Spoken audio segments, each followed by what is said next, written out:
La RDC est Kobongate parce que c'est un amalgame de plusieurs peuples.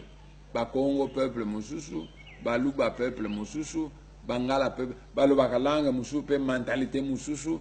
C'est pourquoi ça ne se développe pas. Mais nous allons nous poser la question de savoir pourquoi le Congo belge était prospère. Natangwa Congo belge, Bangala, Baluba, Baswahili, Congo Mundele. Parce que mentalité à Bakongo est semblable à Mundele. Et Natangwa Congo belge, ça marchait, le Congo belge, c'était un paradis parce que il y avait une race supérieure, les Belges, plus une race supérieure, les Bakongo, qui s'associaient et qui dirigeaient. Toute l'administration du Congo belge était maintenue par des Belges et des Bakongo, deux races supérieures.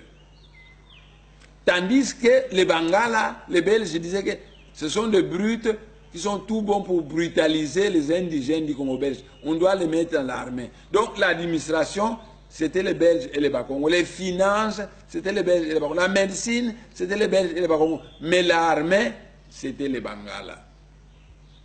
Aujourd'hui, indépendance, pour cochonner les Congo belges, les Belges vont changer na bango. Balongoli Kasavubu, un bon gestionnaire, va remplacer Mobutu, un Mungala voleur. Et Mobutu, Mokonzi, à un stade devant le peuple na yalbi atako ba yibaka kasi yiba moke. Mais moke c'est combien par rapport à quoi? Parce que 1 million ils ont moke par rapport à 1 milliard. Atako ba yibaka kasi yiba moke. Mokonzi mobimba qui ne sent pas la gravité, mais la mentalité ya bangala ko yiba ils ont rien. Par conséquent olubanayi Atako bayiba kasi yiba moke. Dans le royaume du Congo, l'empire du Congo, soko yibi ba enterré au vivant na marché. Mais kuna e pas bangala soko yibi elombe. Bazo kumsa yo. Différence de mentalité. Ba belge, tango bazako dirige mboko, ils considèrent le Congo belge comme leur propriété privée. Et alors ils voulaient que ça marche bien. Alors l'administration, ba Congo, na ba belge. Force publique, Bangala. Donc, comme indépendant, administration, ils ont dit que na Mobutu Mongala. Et Mobutu a un stade à l'objet attaque au Bayiba, Kayiba, Moke. Mais il y a un Moke par rapport à combien? Parce que 1 million de dollars, ils allaient moquer par rapport à 1 milliard de dollars. Mais ce qu'on dit 1 million, c'est beaucoup d'argent. Donc, c'est vague. Attaque au Yibaka. Yiba moqué. Donc, chef a passé ordre au Yiba. Mais ils ont moqué. C'est très grave. Aux hommes, on a une différence de mentalité. Bakongo, Bazana Mante. Bakongo, ils disent qui a mais il voit. Qui est au Kavouako. Ça veut dire le mien, c'est ma propriété, mais le nôtre n'est pas ma propriété. Aux hommes, on a une différence de mentalité. Au Yibi et Bangala, Bazoku, Misayo et Lombe. Et pas Bakongo, on te dit que Kiame, il voit, Kieto, Kavouako. Le mien, c'est ma propriété, mais le nôtre n'est pas ma propriété propre. Ce qui faisait que Kassavubu, quand il allait en mission, le surplus de frais de mission, tant que Zonga, Azong, c'est qu'on a créé l'État. Parce que Kassavubu, non, salaire, Bafutanga, Souka Sanza, Ezali Angaï. Mais Mbongo, la mission va passer parce qu'il y a Addis Abeba. Pona lia, pona mela. On a quelqu'un qui a dit ça, na lena meli, ndamo mongo ya frais d'émission et zongi. Frais d'émission, on a qu'est-ce l'État, azongi si yango, Bangala, Baluba, Baswahili, Balobi, Kassavubu, Azali Yuma. Il fallait aïba mbongo wana. Kassavubu, Azali Yuma. Bolongo liye, pour remplacer Mobutu, Miso Makasi Ndokite, eh bien, il y a un stade, attaque au Yibaka. Mais Yiba Moke, Mokonji Mobimba. Vous avez la différence de mentalité? Mais je vous dis que le Congo belge marchait très bien. C'était un petit paradis. Pourquoi? Parce que l'administration était gérée par les Belges qui étaient une race supérieure, les Bakongo qui étaient une race supérieure, et l'armée, on l'a donné au Bangala. Les États-Unis marchent pourquoi? Mais il y a des peaux rouges là-bas, ils sont sous-développés. Il y a des noirs là-bas, ils sont sous-développés. Il y a des jaunes qui sont moitié-moitié. Mais pourquoi les États-Unis marchent? C'est parce qu'il y a une race supérieure aux États-Unis, les Blancs, et les Blancs imposent leur rythme aux Noirs, aux peaux rouges et aux jaunes. Donc les Noirs sont obligés de suivre le rythme des Blancs, les peaux rouges de suivre le rythme des Blancs, et finalement les États-Unis est développé. À cause de toutes ces races qui ont suivi le rythme de la race supérieure, les Blancs.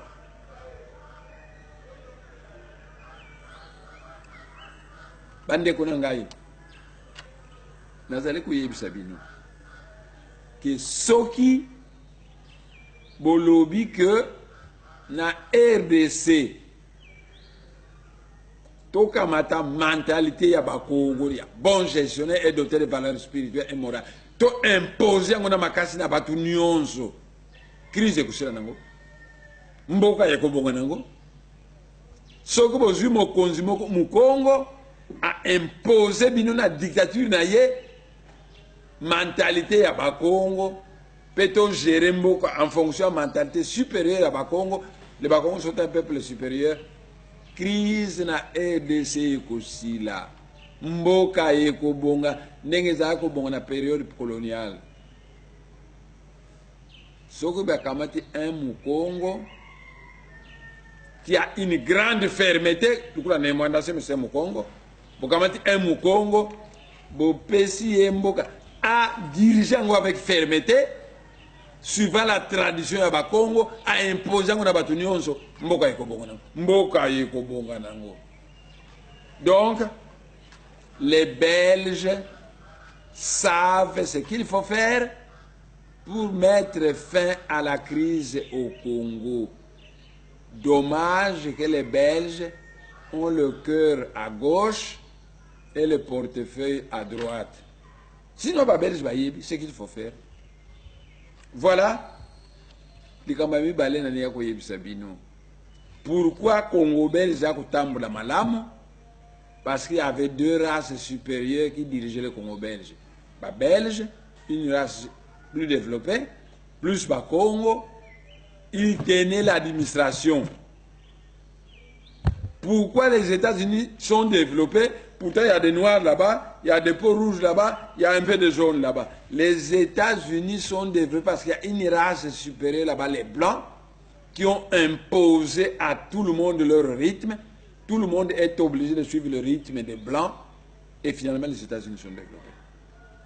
Donc, Bande Konangaï, Soki Bolingi, crise congolaise. Et si là,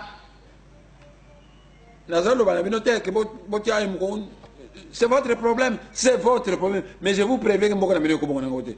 Ndenge na yebi baluba, ndenge na yengi bangala na baswahili, ekobonga nangote na mentalité ya bino.